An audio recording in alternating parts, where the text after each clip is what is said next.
रासायनिक सार जो देखा मिलुनी साधव बहु विपद प्रकृति। नमस्कार, मु सोनाली स्वागत करुच्ची जी न्यूज भारत को। आज्ञा हाँ, आप ठीक शुणुंट। प्रकृति भी विपद देखा जाऊ नाहांती साधव बहु। पहिले आषाढ़ वर्षा माटी को स्पर्श कर सारी चारिआडे सबुजीमा भरी देछि। हेले घास गालिचा उपरे आ देखा मिलुनी नाली टुकुटुकु साधव बहु। दिन थिला पहिले आषाढ़ प्रथम वर्षारे चारिआडे घास गालिचा उपरे एही कीट सालुबालु हेउथिले। याको देखिबा पई पिलाठारू वयस्क जाए समस्तଙ୍କ आग्रह बढ़ी थाए।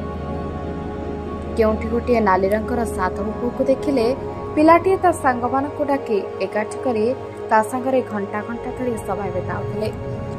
रजरे मध्य युवती माने एही साधव बहु को हातरे धरी वर्षा पाई पूजा करिथांती। हेले वर्तमान एही कीट आउ देखिबाकु मिलुनी। अत्यधिक रासायनिक सार और कीटनाशकर व्यवहार सह परिवेश संतुलित नथिबारु एही कीट धीरे धीरे लोप पाइबाकु बसिलानी। आमर परपीढ़ी को एही कीट देखिबाकु मिलिबनी। एमितिकी इतिहास पलटि जीव एही कीट। तेबे एबेटू एही कीटर सुरक्षा पाई आमको जत्नवान हेबाकु पड़िबो। कीट संपर्क में केतक वयस्कों को पचारिबारु तांको छोट समय पहिले आषाढ़ वर्षा हेबा मात्रे चारिआडे घास गालिचा उपरे भेलभेट कपड़ा पड़े नारी चादर घोड़े हेबार एही कीट देखा जाउथिले। मात्र वर्तमान आ एही कीट देखिबाकु मिले नाही बोली कहिसेंती। आगकु सरकार जेपरि वज्रघातरू रक्षा और बाया चोरीଙ୍କ सुरक्षा उपरे गुरुत्व देई तालगछ लगाइबा पई योजना करिसेंती। सेपरि साधव बहु पोकों सुरक्षा किपरि करा जाय परिबो ता प्रति सरकार केउ पदक्षेप नेबे ताहा केवल देखिबाको बाकी रहिला। बांकीरो श्रवण कुमार सेठींक रिपोर्ट, जी न्यूज भारत। मु हंसनाथ साहू, प्राची संस्कृति गवेषक, अडसपुर।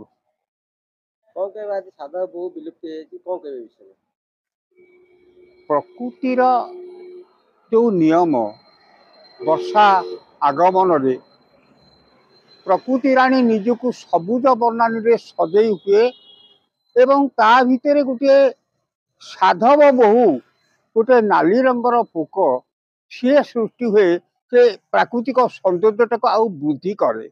किंतु वर्तमान जो प्रकार भाव रासायनिक सारा औषधर व्यवहार होउची आस्ते आस्ते प्राकृतिक जीव लोप पाई जाउछंती। एभली अनेक जीव मध्य पृथ्वी पक्षरु धरा पक्षरु लोप पाई जाउछंती।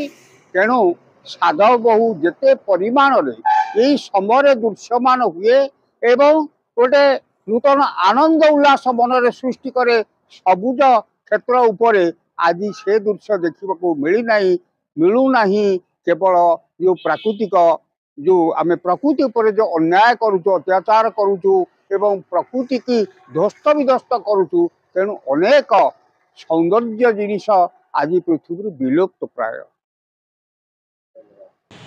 वर्तमान परिस्थिति जहाँ जना पड़ुची प्रकृतिर एक प्रकार विकृति घटी जाइछि। तार कारण कौन ए देखंतु सागुड़ा मानकर भी दृश्यमान हेउनी। साधव बहु तो वर्षा दिने साधव मानकर संभार माने भली साधव बहु नालटी कुटुकु साधव बहु जेतले चली जाए माने कवि भावुक प्राण गोटे उन्मादना सृष्टि हो जाए। यार किंतु वर्तमान से दृश्यमान माने से देखा जाऊ नाहंती। एमती अनेक जीव जो माने कि विरल हो गले। तार कारण होछि प्रकृति एक प्रकार विकृति घटी जाइछि।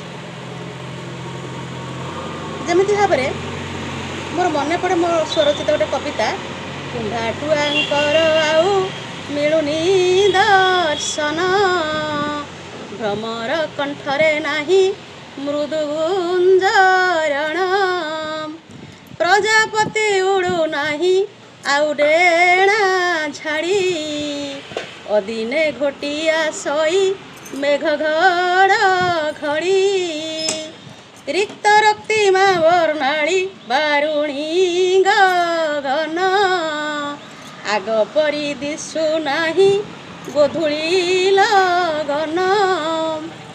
तेणु ये सब दृश्यमान होउछि कारण यहाँ द्वारा कहीं ना काटी कुटी पदा करी ବାରୁ ଗଛ ଲତା ଅମ୍ଳଜାନ ଶୂନ୍ୟା ହୋଇଲାଣି ବସୁ ମାତା।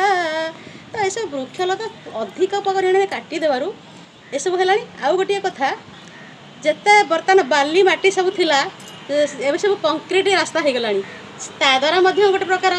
ଆଉ ତା ସହିତ କୀଟନାଶକ ଔଷଧର ବହୁଳ ବ୍ୟବହାର, ଯାହାଦ୍ୱାରା କି ବାୟୁମଣ୍ଡଳୀୟ ଜଳବାୟୁ ଯେତିକି ଜୀବଜନ୍ତୁକୁ ସେ ଯେଉଁ ସାଧବ କଥା କହୁଛନ୍ତି ନା ବର୍ଷା ଦିନେ ଜମା ଦେଖାଯାଉନାହାନ୍ତି, ତାଙ୍କର ବାୟୁମଣ୍ଡଳୀୟ ପରିବେଶରୁ ଯେଉଁ ପ୍ରକାର ଜଳବାୟୁରୁ ଯେଉଁ ପ୍ରକାର ଜୀବନ ଧାରଣ କ୍ଷମତା ଧାରଣ କରିବାର କଥା ସେମାନେ ପାଉନାହାନ୍ତି।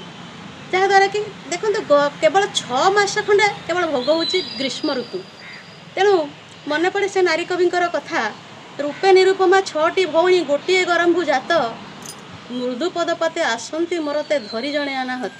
ଗୋଟିକ ପରେ ଗୋଟିଏ ଋତୁ ତାଙ୍କର ପରିକ୍ରମଣ ହୋଇ ଆସନ୍ତି, କିନ୍ତୁ ଏବେ କ'ଣ 6 ମାସ କାଳ ଗ୍ରୀଷ୍ମ ପୁରା ପଳେଇଲା।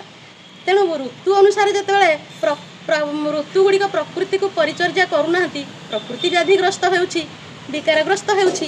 ତେଣୁ ଯଥା ସମୟରେ ଯଥା ଜୀବଙ୍କର ଦୃଶ୍ୟମାନ ହେଉନି, କି କେତେ ଜୀବ ପ୍ରକୃତିର ଉପଯୁକ୍ତ ସୁରକ୍ଷା ବ୍ୟବସ୍ଥା ପାଉନଥିବାର ବିରଳ ହୋଇଗଲେଣି। ସେହି ଅନୁସାରେ ସାଧବ ବୋହୂ